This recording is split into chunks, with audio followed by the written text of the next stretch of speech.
Hello everyone, welcome again to fine art study.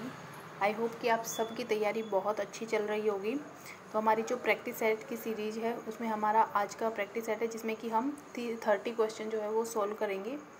चलिए start करते हैं। सबसे पहला क्वेश्चन है हमारा, तराजू के दो पलड़ों के साक्ष्य कहाँ पर मिले हैं? तो ये मिले हैं हमारे सुरकोटड़ा। नेक्स्ट है, किस स्तूप पर कुबेर, सुप्रवास आदि की यक्ष मूर्तियाँ उकेरी गई हैं? तो ये हैं भरहुत स्तूप। देखिए ये जो क्वेश्चंस हैं ये ना सिर्फ MRS के लिए, इवन जो आपका अभी दिसंबर में नेट होने वाला है और आपकी जो DSSP की वैकेंसी आने वाली है, ठीक है, उनके लिए भी ये इक्वली इम्पोर्टेंट है। स्पेशली DSSP के लिए ये बहुत इम्पोर्टेंट है क्योंकि ये जो क्वेश्चन है बेसिक क्वेश्चन नहीं है, ठीक है। तो DSSP में काफ़ी डीप पूछा जाता है, तो आपके लिए ये बहुत बेनिफिशियल होगा। नेक्स्ट क्वेश्चन है नंबर 3, किस शासक को शिलादित्य के नाम से जाना जाता है? तो वो थे आपके हर्षवर्धन। नेक्स्ट है, हरियाणा के एक सैंधव स्थल से एक मुद्रा प्राप्त हुई है जिस पर विचित्र पशु अंकित है, जिसका धड़ सिंह की तरह और जो उसके सींग हैं वो बैल की तरह हैं। तो वह स्थल आपको बताना है कि कौन सा है। तो ये जो स्थल है वो है आपका बनावली। नेक्स्ट क्वेश्चन है कि आपका हड़प्पा सभ्यता संग्रहालय कहाँ है? तो ये जो है वो राखीगढ़ी हरियाणा में है। सैंधव सभ्यता के पतन का सबसे बड़ा कारण क्या था? तो सैंधव सभ्यता के पतन की जो कारण है वो सारे जो इतिहासकार हैं वो अलग अलग मानते हैं, लेकिन इनका जो प्रमुख जो कारण है वो बाढ़ माना जाता है, ठीक है। कोई कहता है कि कोई बीमारी थी वो फैल गई थी, ठीक है, कोई तूफान बताता है, कोई कुछ बताता है, लेकिन सबसे मेन कारण जो है वो बाढ़ माना जाता है। नेक्स्ट है, नवपाषाण काल के साक्ष्य हरियाणा में कहाँ से प्राप्त हुए? तो ये प्राप्त हुए सीसवाल से, ठीक है, जो कि हिसार में आता है, और हिसार कहाँ है आपका? हरियाणा में। नेक्स्ट है क्वेश्चन नंबर 8, सोमनाथ होड ने वियतनाम स्वतंत्रता संग्रह को चिरस्थायी बनाने के इरादे से जिस कांस्य शिल्प की रचना की उसका क्या नाम था? तो ये था आपका माँ और बच्चा। और ये जो क्वेश्चन है ये DSSP में पूछा जा चुका है, तो आप अंदाज़ा लगा सकते हैं DSSP में किस तरह से क्वेश्चंस को घुमाकर पूछा जाता है, काफ़ी डीप जो है वो पूछा जाता है। हड़प्पा सभ्यता के पहले की सभ्यता के आभूषण और अवशेष कहाँ से मिले हैं? तो ये मिले हैं कुनाल, जो कि आपका सिंधु घाटी सभ्यता का स्थल है हरियाणा में, ठीक है, हरियाणा के हिसार में।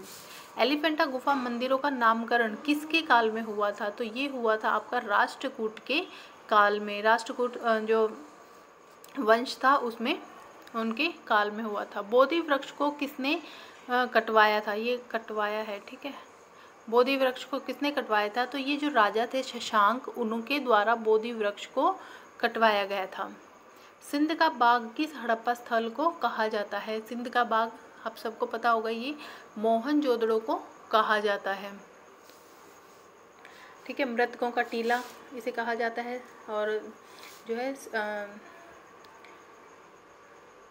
नेक्स्ट क्वेश्चन है हमारा, मुक्तिबोध कविताओं पर आधारित चित्र किसने बनाए थे? तो मुक्तिबोध कविताओं पर MF हुसैन के द्वारा चित्र बनाए गए थे। नर्तकी की मूर्ति किस बनावट के आधार पर, जो नर्तकी की मूर्ति है वो बनावट के आधार पर किस प्रजाति से संबंध है? ठीक है, तो ये प्रीवियस ईयर के ही क्वेश्चन हैं सारे। तो ये है आपका प्रोटो ऑस्ट्रेलाइड जो प्रजाति है उससे ये संबंधित है। किस सिंधु स्थल से मातृ देवी की 2 मृण मूर्तियाँ मिली? तो ये है आपका बनावली, जो कि आपका हरियाणा में है। नेक्स्ट है, पश्चिम बंगाल में फर्शों पर चित्रकारी का कौन सा रूप प्रसिद्ध है? ये अल्पना। नेक्स्ट क्वेश्चन है, सिंधु सभ्यता के लोग कौन सा खेल खेलना पसंद करते थे? तो ये शतरंज करते थे। नेक्स्ट है, किस अभिलेख में संगीत के 7 स्वरों का अंकन मिलता है? तो ये अग्रोहा से प्राप्त जो अभिलेख है उसमें संगीत के 7 स्वरों का अंकन मिलता है। राजस्थान की ब्लू पोट्री का उद्भव कहाँ से हुआ था? तो ये हुआ था पार्शिया से। नेक्स्ट 20 नंबर क्वेश्चन है कि किस वेद में जादुई माया और वशीकरण का वर्णन है? तो ये आपका मिलता है अथर्ववेद में। हितोपदेश के रचयिता कौन थे? तो नारायण भट्टराय। हड़प्पा टीले का सर्वप्रथम उल्लेख किसने किया था? चार्ल्स मैनसन ने। नेक्स्ट क्वेश्चन है कि टी स्क्वायर क्या है। तो टी स्क्वायर जो है वो एक लाइन खींचने के काम में आता है, एक यंत्र होता है। कौन सी राजपूत शैली थी जिसने अपने चित्रों में मुगलों की परंपराओं को अस्वीकृत कर दिया था। तो वो थी बसोली शैली, जिसने कि अपनी कला में जो है, ये एक राजपूत शैली थी जिसने अपने चित्रों में मुगलों की जो परंपरा थी उसको इन्होंने स्वीकार नहीं किया था। हरियाणा के किस गांव में हड़प्पा संस्कृति का म्यूजियम बनेगा। तो ये बनेगा आपका कुनाल में। नेक्स्ट है, किस शिलालेख में योद्धे गण का उल्लेख मिलता है। ये मिलता है जूनागढ़ जो अभिलेख है उसमें आपका योद्धे गण का उल्लेख मिलता है। के हैबर के अंतिम दिनों की चित्र शैली कैसी थी। ये रेखात्मक थी। कांगड़ा की स्त्री जो चित्र था वो किस कलाकार ने बनाया। ये बनाया भावेश चंद्र सान्याल। टोपरा जो कि अंबाला में है, वहाँ से प्राप्त अशोक का स्तंभ किस लिपि में उत्कीर्ण है। तो ये ब्राह्मी लिपि में,